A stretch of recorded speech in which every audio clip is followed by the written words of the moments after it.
What if I told you someone escaped from one of the most secure prisons in apartheid South Africa? Not with violence, not with bribery, but with wooden keys carved by hand. No blueprints, no help, just courage, math, and desperation. This is Escape from Pretoria, a mind-blowing true story of two men who risked everything to defy a racist regime and pull off the most impossible prison break you've never heard of. 1972, South Africa, a nation ruled by apartheid, a brutal system of racial segregation where the white minority controls everything, and dissent is crushed with military force. Two young white men, Tim Jenkin and Stephen Lee, members of the African National Congress, choose to fight the system from within, but not with guns, with pamphlets, secret printing presses, and truth, until the government catches them. Their sentence? 12 years in Pretoria prison, home to political prisoners and tight surveillance. Pretoria isn't just any prison.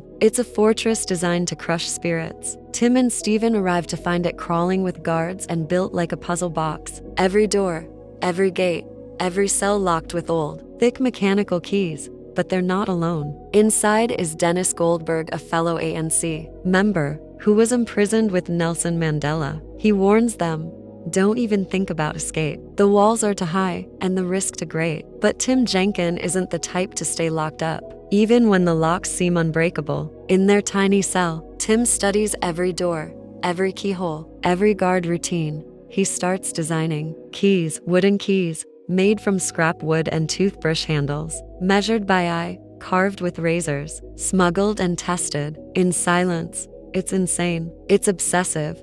But after dozens of failures, he hears something unbelievable. Click. The first key works. Now, they need a full set to escape 10 locks in total. Every door from the cells to the final steel gate must be unlocked in perfect sequence without getting caught. With Stephen Lee now fully in, the two men begin rehearsing the escape every night, unlocking one door at a time, then sneaking back before sunrise. It's terrifying. One misstep and they're done. Meanwhile, Goldberg watches from the shadows. He wants them to succeed, but can't risk joining. He knows too much, and his sentence is longer than disaster. One night, a key breaks inside a lock. Tim barely extracts it as a guard approaches. Time is running out.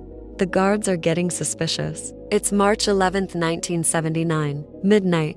Lights out. The guards retreat. Tim and Stephen begin the most daring prison break in South African history. They silently unlock their cell, step out barefoot, and start unlocking doors one by one. Every creak, every step echoes like thunder. At one point, a guard walks right past them. Heart pounding, breath held, they freeze. The guard passes. They continue. Door 7, click. Door 8, click. Final door jammed, but then click. They're out. Drenched in sweat and disbelief, they escape into the city. They use fake passports, smuggled cash, and vanish into Mozambique and later to London. Their escape humiliates the apartheid regime. The story is suppressed, but the message is clear. Even inside your walls, we will not be broken. Tim Jenkin would go on to become a digital security expert, building encrypted systems for the ANC. Dennis Goldberg was released in 1985 and continued to fight for democracy. And the apartheid regime?